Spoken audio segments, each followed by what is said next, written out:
और आइए शुरू करते हैं न्यूज पथ पर सफर। सबसे पहले आपको दिखाते हैं ऐसी तस्वीरें जिनका जिक्र सरेराह है। ये तस्वीरें सुर्खियों में भी है और सोशल मीडिया पर भी है। इनसे आपका बाखबर होना बेहद जरूरी है क्योंकि चौराहे पर इन्हीं की चर्चा है। मध्य प्रदेश के मुख्यमंत्री शिवराज सिंह चौहान एक बार फिर से उज्जैन पहुंचे, जहां उन्होंने महाकाल का आशीर्वाद लिया। इस मौके पर शिवराज के साथ उनकी पत्नी और बेटा भी मौजूद थे। इससे पहले मुख्यमंत्री ने केंद्रीय मंत्री ज्योतिरादित्य सिंधिया के साथ ग्वालियर में अचलेश्वर महादेव मंदिर में पूजा अर्चना की थी। दोनों करीब 15 मिनट तक महादेव की शरण में रहे थे।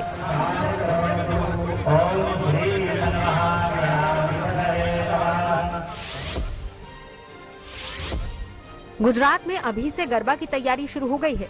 नवरात्र अगले महीने अक्टूबर में है, लेकिन लोगों ने गरबा की प्रैक्टिस करना शुरू कर दिया है। सूरत में भी बड़ी संख्या में युवा गरबा का अभ्यास करते नजर आए। बिहार के पूर्व मुख्यमंत्री लालू प्रसाद यादव झारखंड के देवघर पहुंचे, जहां उन्होंने बाबा बैद्यनाथ धाम में पूजा अर्चना की। इस दौरान लालू यादव के साथ उनकी पत्नी राबड़ी देवी भी मौजूद रही। वहीं इस मौके पर लालू ने बताया कि वो अब स्वस्थ हैं और उन्होंने बाबा का आशीर्वाद लिया है। माथा टेका बाबा को, देश और दुनिया के लिए मांगा सब लोगों के लिए। तेलंगाना के मुख्यमंत्री के चंद्रशेखर राव की बेटी और विधायक के कविता असम के गुवाहाटी पहुंची, जहां उन्होंने मां कामाख्या के दर्शन किए। इस दौरान कविता ने वहां पूजा अर्चना की। के कविता चंद्रशेखर राव की पार्टी भारत राष्ट्र समिति से जुड़ी हुई है। पिछले दिनों उनसे ईडी ने भी एक मामले पर पूछताछ की थी। हिमाचल प्रदेश के हमीरपुर में बाइक से स्टंट करना कुछ युवकों को महंगा पड़ गया। पुलिस ने उनकी बाइक्स को जब्त कर लिया है, साथ ही 25,000 रुपए से ज्यादा का जुर्माना लगाया है। बताया जा रहा है कि सड़कों और गलियों में इन स्टंट से न सिर्फ वाहन चालकों को परेशानी हो रही है, बल्कि इससे बच्चों और बुजुर्गों की सुरक्षा को भी खतरा पैदा हो गया है। ये युवक तेज रफ्तार बाइक से रील बनाकर सोशल मीडिया पर पोस्ट करते हैं। ऐसे में जब पुलिस को इनकी शिकायत मिली तो पुलिस फौरन एक्शन में आ गई।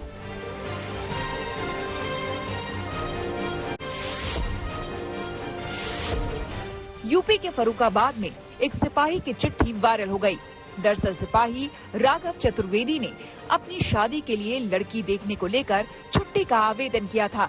इस पर सिपाही को 5 दिन की छुट्टी दे दी गई। इस आवेदन पत्र में सिपाही ने लिखा कि पुलिस के जवानों को रिश्ते भी ना के बराबर आ रहे हैं और इस बार एक अच्छा रिश्ता आया है। साथ ही पत्र में लिखा कि उसकी शादी की उम्र अंतिम सीढ़ी पर है। ऐसे में उसे शादी के लिए कन्या को देखने जाना है और उसे छुट्टी दे दी जाए। वहीं अधिकारियों ने भी बताया कि उसका आवेदन सही था। जिंदगी का सफर सुहाना हो, इसके लिए सावधान रहना जरूरी है। रोजमर्रा की आपाधापी में कुछ देर बैठकर सोचना समझना भी जरूरी है कि आपके आसपास क्या हो रहा है और जो कुछ हो रहा है उससे हमारी जिंदगी, हमारा परिवार कैसे प्रभावित हो सकता है। इसलिए हॉर्न बजाकर बाखबर करने वाली खबर जरूरी होती है। और आज की ये खबर तेजी से पैर पसार रहे डेंगू से जुड़ी है। डेंगू के नाम से अब पहले जैसी दहशत नहीं होती, लेकिन इस बीमारी को हल्के में लेना भारी पड़ सकता है, क्योंकि इसके मामले में जरा सी लापरवाही जानलेवा साबित हो सकती है। उत्तराखंड से लेकर पश्चिम बंगाल और कर्नाटक तक डेंगू के केस तेजी से बढ़ रहे हैं। इसलिए जरूरी है कि इसे लेकर सावधानी वाला हॉर्न बजाया जाए।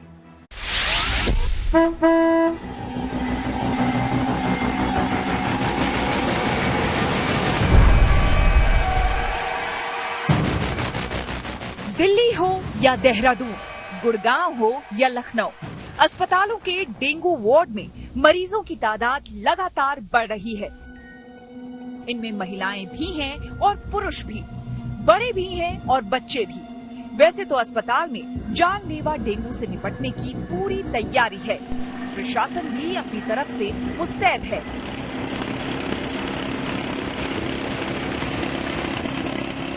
लेकिन डेंगू के आंकड़े चिंताजनक हैं, खासकर उत्तराखंड में, जहां अभी तक करीब डेंगू के 1200 मामले सामने आ चुके हैं और करीब दर्जन भर लोगों की मौत हो चुकी है। ये हालात तब हैं जब सितंबर का महीना भी आधा नहीं गुजरा। डेंगू के मामले में अक्टूबर नवंबर तक चुनौती रहने वाली है। इसलिए जरूरी है कि डेंगू को लेकर सावधानी वाला हॉर्न बजाया जाए।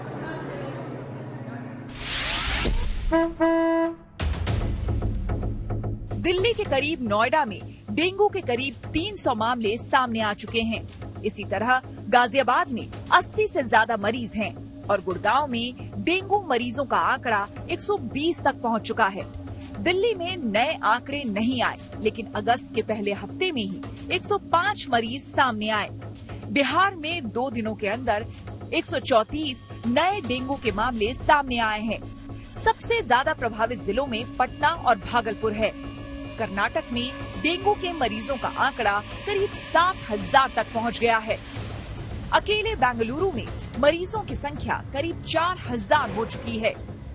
चिंता उत्तराखंड में भी है, जहां अभी तक डेंगू के 1130 मरीज सामने आ चुके हैं।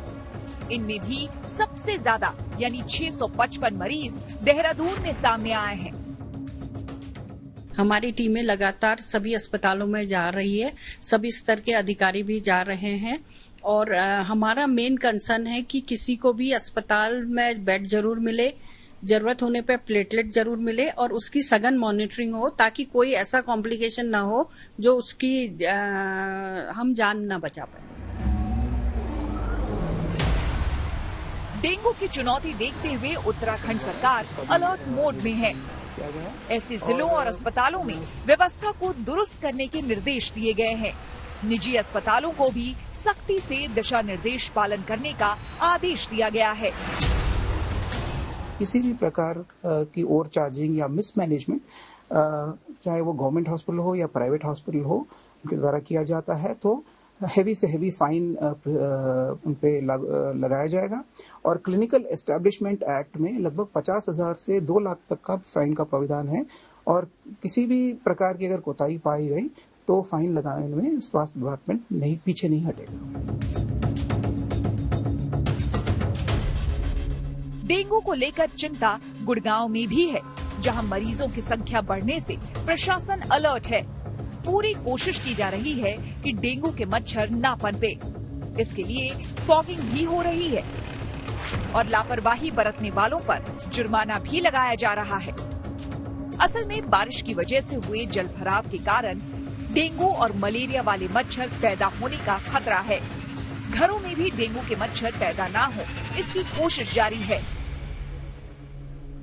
तकरीबन 16 लाख से भी क्या ऑलमोस्ट 17 लाख के करीब हमने घरों का फीवर मास सर्वे में रिपीटेड जो है वो सर्वे किया है। तकरीबन 3 लाख के करीब जो है हम ब्लड स्लाइड्स बना चुके हैं। एग्जैक्टली 2,76,000 के करीब हम ब्लड स्लाइड बना चुके हैं जो डेंगू और मलेरिया की रोकथाम के लिए। इसके साथ साथ फॉगिंग की टीमें जो हैं वो लगातार केस बेस फॉगिंग कर रहे हैं।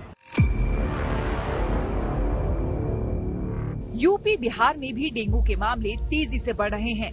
लखनऊ के अस्पतालों में अच्छी खासी तादाद में डेंगू के मरीज हैं और इसी तरह आजमगढ़ जैसे इलाकों में भी प्रशासन डेंगू को लेकर अलर्ट मोड पर है। जैसे हमें किसी केस के बारे में पता चलता है, तुरंत वहां पहुंच केस निरोधी एक्सरसाइज जो भी हमारी टीम को करनी होती है वो हम लोग करते हैं। साथ ही साथ हमारी टीमों के द्वारा नियमित रूप से जो है अन्य विभागों के सहयोग से ये कार्य किया जा रहा है। हमारी आशाएं घर घर भ्रमण कर रही हैं, उनको इस तरह के रिपोर्ट्स वगैरह बनाने हेतु प्रशिक्षण दिया जा चुका है।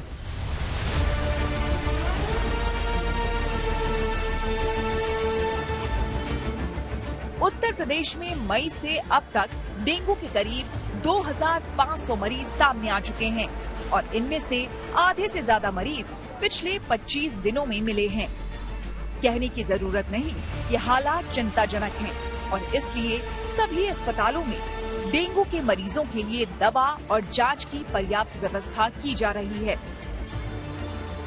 मुख्यमंत्री ने सभी सेंसिटिव जिलों में हर दिन सुबह सैनिटाइजेशन और शाम को फॉगिंग का निर्देश दिया है। डेंगू के बढ़ते मामलों को देखते हुए बेहद सावधान रहने की जरूरत है।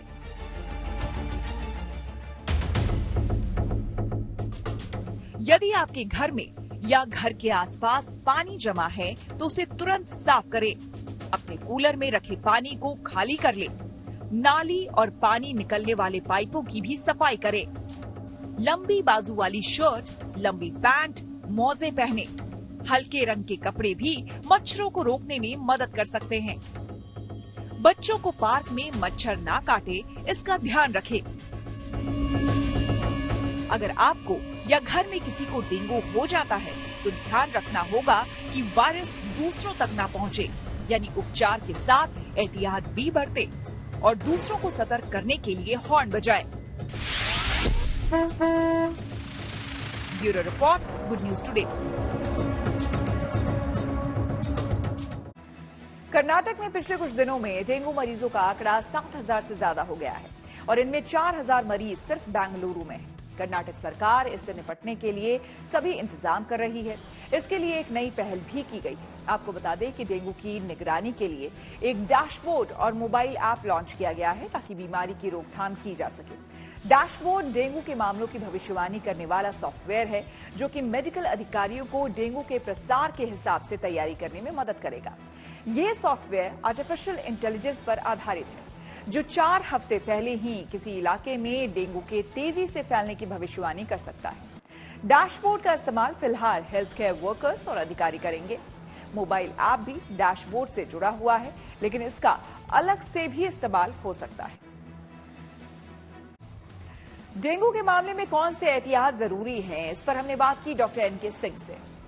एडिस मच्छर के काटने से जो वायरस बॉडी के अंदर फैलता है तो ये पहले 4 या 5 दिन के अंदर जो है इसका इफेक्ट कम होता है। उसके बाद में तुरंत सडनली ये पकड़ में आता है और 5 दिन के बाद में ये बॉडी के अंदर अपने आप को पूर्ण रूप से जो है इन्फेक्टेड जो वायरस है इसका वो पूर्ण रूप से अपनी पकड़ बना लेता है और बॉडी को बिल्कुल एकदम जो है जकड़ लेता है, जिसकी वजह से पेशेंट को गॉल ब्लैडर एडिमा, लीवर के ऊपर एडिमा, उल्टियाँ आना, हाई ग्रेड फीवर होना, ये कई सिम्टम्स हैं। और दूसरा प्लेटलेट्स जो है ये काफी कम कर देता है, प्लेटलेट्स वगैरह गिर जाती है जिसकी वजह से ब्लीडिंग होने के चांसेस अक्सर बढ़ जाते हैं। तो कुछ सावधानियां हैं कि ऐसे समय पे हम लोगों को पेन किलर्स कोई दवाई नहीं लेनी चाहिए। दूसरा, एक आज के टाइम में जो देखने को मिलता है वो है गूगल बाबा या यूट्यूब पर कुछ लोग सर्च करके स्वयं से ही मेडिसिन ले लेते हैं, खुद से जाकर के मेडिकल स्टोर से दवाई खरीद लेते हैं। तो ऐसे शॉर्टकट रास्तों को ना अपनाएं, कुशल चिकित्सक को दिखाएं। सऊदी अरब के क्राउन प्रिंस से मुलाकात हुई है प्रधानमंत्री मोदी की। जी हां, आपको सीधे लिए चलते हैं हम न्यूज एक्सप्रेसवे पर, जहां देश भर की कुछ और जरूरी खबरें कर रही हैं आपका इंतजार। भारत और सऊदी अरब के बीच रिश्तों के नए अध्याय की शुरुआत हुई। दरअसल सऊदी अरब के क्राउन प्रिंस मोहम्मद बिन सलमान ने राष्ट्रपति द्रौपदी मुर्मू और प्रधानमंत्री नरेंद्र मोदी से दिल्ली में मुलाकात की। वो G20 सम्मेलन के बाद भी भारत में रुके। उन्होंने प्रधानमंत्री के साथ भारत सऊदी अरब स्ट्रेटेजिक पार्टनरशिप काउंसिल की पहली बैठक में हिस्सा लिया। सऊदी अरब के क्राउन प्रिंस के भारत दौरे में कई अहम समझौतों पर हस्ताक्षर भी हुए। G20 समिट के दौरान सुरक्षा में तैनात रहे पुलिस जवानों को 2 दिनों की छुट्टी मिलेगी ताकि वो अपनी थकान उतार सकें। दरअसल पहले लंबी बैठकें, फिर रिहर्सल और इसके बाद समिट की ड्यूटी में इन सभी को लगातार काम करना पड़ा। ऐसे में वो अब दोबारा तरोताजा होकर काम पर आए, इसके लिए उन्हें 48 घंटे की छुट्टी दी गई है। राजस्थान विधानसभा चुनाव से पहले कांग्रेस को बड़ा झटका लगा है। नागौर से सांसद रही ज्योति मिर्धा बीजेपी में शामिल हो गई हैं। मिर्धा ने प्रदेश बीजेपी अध्यक्ष सीपी जोशी की मौजूदगी में दिल्ली में पार्टी का दामन थामा। वहीं बीजेपी में शामिल होने के बाद वो पार्टी के राष्ट्रीय अध्यक्ष जेपी नड्डा से भी मिली। रविवार का दिन साल का सबसे साफ दिन रहा। उत्तर भारत में बदले मौसम की वजह से राजधानी का AQI यानी एयर क्वालिटी इंडेक्स 45 दर्ज किया गया। यूपी, राजस्थान और उत्तराखंड समेत कई हिस्सों में भारी बारिश हुई। लखनऊ से लेकर मुरादाबाद तक हर जगह पानी से लबालब भरी सड़कें नजर आई, लिहाजा कुछ जगहों पर रेस्क्यू ऑपरेशन भी करना पड़ा। इस बीच मौसम विभाग ने उत्तर प्रदेश में ऑरेंज अलर्ट जारी किया है, जबकि राजस्थान, मध्य प्रदेश में भी 1-2 दिन भारी बारिश का अलर्ट जारी किया गया है। उत्तराखंड के लिए मौसम विभाग ने भारी बारिश की चेतावनी दी है। इधर पहाड़ों पर बर्फबारी भी हो सकती है। गोवा के मुख्यमंत्री प्रमोद सावंत ने मध्य प्रदेश के आगरमालवा में पीताम्बरा पीठ में मां बगलामुखी मंदिर के दर्शन किए। इस दौरान उन्होंने वहां विशेष हवन पूजन भी किया। इससे पहले प्रमोद सावंत ने उज्जैन के महाकाल मंदिर में भी पूजा अर्चना की थी। केंद्रीय मंत्री गिरिराज सिंह ने दिल्ली मेट्रो में सफर किया। इस दौरान लोगों ने उनके साथ मेट्रो में सेल्फी भी ली। वहीं गिरिराज भी यात्रियों के साथ बातचीत करते नजर आए। और खबरों के एक्सप्रेसवे से आगे रुक करते हैं सियासी ढाबे का, जहां आज की सबसे दिलचस्प खबर मौजूद है। G20 समिट के सफल आयोजन से सरकार गदगद है, पर विपक्ष के पास अपना सियासी एंगल है। कांग्रेस से लेकर समाजवादी पार्टी तक सभी सरकार पर हमलावर है। लेकिन मजे की बात यह है कि रात्रि भोज में हिस्सा लेने के मुद्दे पर खुद इंडिया गठबंधन में तकरार शुरू हो चुकी है।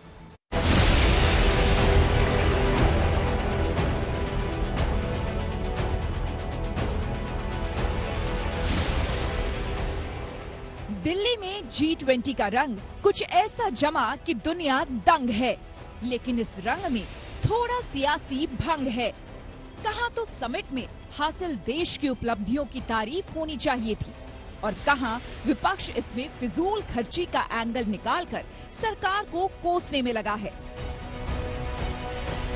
लोगों को बुला कर इतना खर्चा कर गए, देश का प्रॉपर्टी बर्बाद करते हैं। देश की आम जनता को क्या फायदा होगा? ये जो भारत मंडपम के अंदर भोज हुआ, उससे उसकी थाली के अंदर क्या दाल बढ़ेगी, चावल बढ़ेगा? आप ये तो जरूर कह सकते हैं कि वहां पे हमने चांदी की थाली के अंदर जो है मिलेट्स परोसे, मगर उसको बताना पड़ेगा कि उसकी जो वो स्टील की थाली है, जो प्लास्टिक की थाली है, उसके अंदर उस सोने और चांदी की थाली से क्या असर पड़ेगा। कांग्रेस को ये बात बेहद नागवार गुजरी है कि G20 के दौरान रात्रि भोज में राज्यों के मुख्यमंत्रियों को तो बुलाया गया, लेकिन पार्टी अध्यक्ष खड़गे को न्योता नहीं दिया गया। अब देखिए, कांग्रेस अध्यक्ष ने समिट खत्म होते ही ट्वीट किया है, गरीबों की थाली 24% महंगी हो गई और बेरोजगारी 8% तक पहुंच गई। यानी विश्व बिरादरी में भारत के कद पर बात नहीं हो रही, चर्चा इस बात पर है कि खर्चा ज्यादा हो गया। अखिलेश को भी ऐन इसी वक्त समाजवादी एजेंडा याद आया। ट्वीट किया कि सोने की थाली में 56 भोग और करोड़ों लोगों को बस 5 किलो अनाज। बात यहीं खत्म नहीं होती, कुछ को तकलीफ है कि बहुत ज्यादा पैसे लग गए, तो प्रियंका गांधी की शिकायत है कि फिर भी इंतजाम अच्छा नहीं हुआ। इनके G20 जब हो रहा था तो बारिश आई और सारा जितना भी वो जहां पे वो G20 की मीटिंग रख रहे हैं उसमें सारा पानी फैल गया है।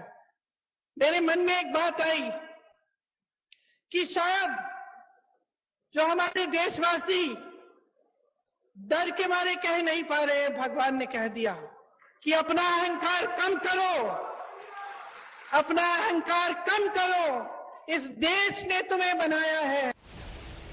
समझने वाली बात यह है कि G20 को लेकर स्टैंड क्या होना चाहिए। इस पर कांग्रेस में एक राय नहीं, कोई सवाल उठा रहा है तो कोई देश की उपलब्धियों पर गदगद है। पहले मनमोहन सिंह ने तारीफ की, अब शशि थरूर थाली बजा रहे हैं। The attempt to hide poverty rather than to deal with the poor and assist them during this difficult time, this was really disappointing. The second negative in terms of the summit itself was the complete failure to accommodate the opposition. वो farmer diplomat रहे हैं।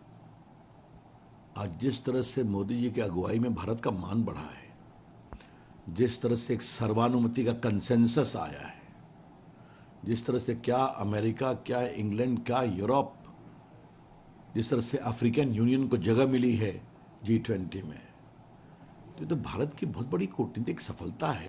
तो थरूर साहब उसमें अच्छाई देख रहे हैं तो अच्छी बात है। उम्मीद करूंगा कांग्रेस के बाकी नेता भी, उनके नेता भी जो विदेश में घूम रहे हैं, इसमें कुछ अच्छा देखेंगे। ऐसा नहीं है कि G20 को लेकर विपक्ष सिर्फ सरकार पर हमलावर है। खुद इंडिया गठबंधन में घमासान मचा है। कांग्रेस को इस बात का रंज है कि जब रात्रि भोज में खड़गे को नहीं बुलाया गया तो ममता बनर्जी क्यों चली गई। যে নৈশ ভোজে পার্লামেন্টের বিরোধী দলের নেতা মল্লিকার্জুন খাড়গেকে আহ্বান জানানো হয়নি, লাগলেও পারত। কিরকম টান আগে ভাগে উড়ে গিয়ে দিল্লিতে অবস্থান করছে। নৈশ ভোজে যোগীর পাশে বসে, অমিত শাহর পাশে বসে নৈশ ভোজন করবে বাংলার মুখ্যমন্ত্রী মমতা ব্যানার্জি। আমি এটা এই কারণেই বললাম। ममता बनर्जी ये कह के गई है कि देश का सम्मान के लिए, राष्ट्रपति जी का सम्मान के लिए वो G20 डिनर में गई है, और वहाँ पर किसको कहाँ बैठना है ये ममता बनर्जी तैयार नहीं की, ये राष्ट्रपति का ऑफिस से तैयार किया गया था। कौन आदमी कौन टेबल में बैठेगा। अगर हम अधीर चौधरी को ये पूछे कि कुछ महीना पहले अधीर चौधरी जी को दिखा गया था वो एक प्लेटफॉर्म में अवार्ड सेरेमनी में सुकांत मुजुमदार के साथ डायस शेयर कर रहा है, इसका मतलब क्या ये है कि वो सुकांत मुजुमदार के साथ सेटिंग करने के लिए गए थे। अधीर रंजन चौधरी ममता पर तो सवाल उठा रहे हैं, लेकिन शायद वो अपनी ही पार्टी के मुख्यमंत्री सुखविंदर सुक्खू को उसी रात्रि भोज में देख नहीं पाए। पुराने सहयोगी स्टालिन भी उनको नजर नहीं आए और न ही नीतीश या हेमंत सोरेन पर उनकी नजर पड़ी। या हो सकता है कि बारी बारी इन सभी नेताओं को निशाना बनाया जाए, लेकिन इस खींचतान में कहीं इंडिया गठबंधन में दरार न पड़ जाए, ये कांग्रेस को देखना होगा। Bureau report, good news today. News पथ पर आगे है धन बाजार, जहां शेयर बाजार से लेकर कारोबार तक की सभी अहम खबरें होती हैं और इसका सीधा रिश्ता आपकी आमदनी आपकी जेब से होता है। तो तेज रफ्तार खबरों के बीच ये जरूरी खबरें छूट ना जाए, इसलिए आपको सीधे लिए चलते हैं धन बाजार। शेयर बाजार रिकॉर्ड ऊंचाई पर पहुंच गया। निफ्टी ने पहली बार 20,000 का आंकड़ा पार किया। उसने कारोबार के दौरान 20,008 का स्तर हासिल किया। हालांकि फिर आखिर में ये 176 अंक चढ़कर 19,996 पर बंद हुआ। वहीं सेंसेक्स 528 अंक उछलकर 67,127 पर पहुंच गया।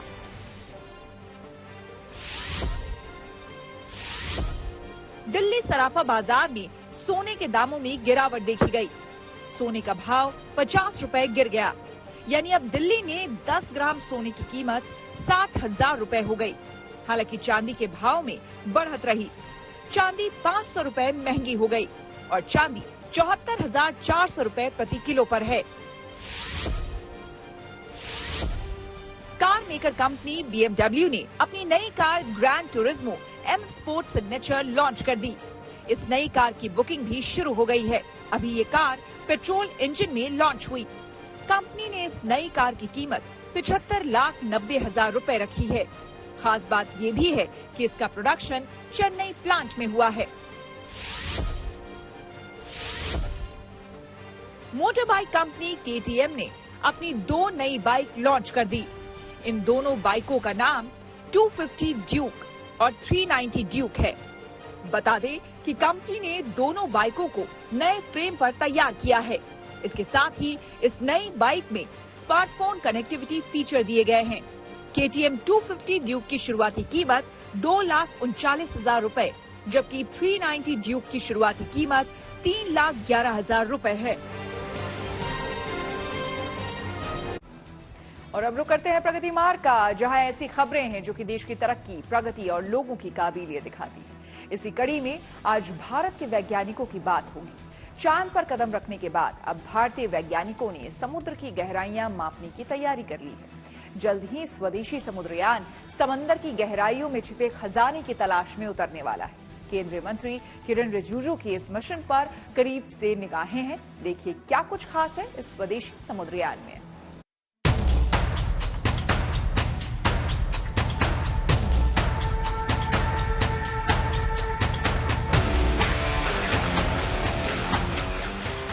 अंतरिक्ष की दुनिया में भारत का परचम लहरा रहा है। देश के वैज्ञानिक नए नए कीर्तिमान रच रहे हैं। हाल ही में भारत चांद के दक्षिणी ध्रुव पर कदम रखने वाला दुनिया का पहला देश बना और इस ऐतिहासिक कामयाबी के बाद इसरो ने सूर्य की तरफ अपना पहला कदम बढ़ा दिया है और अब अंतरिक्ष में उड़ान के बाद बारी है समुद्र की गहराई तक जाने की।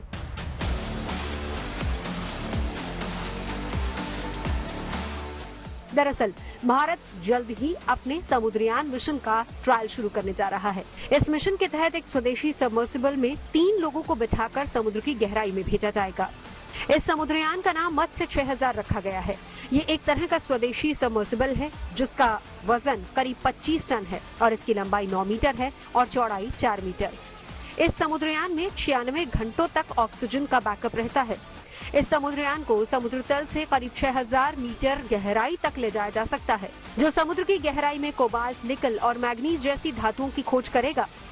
So when we go to the depth of 6,000 meters, that is 6 kilometers inside deep. Correct.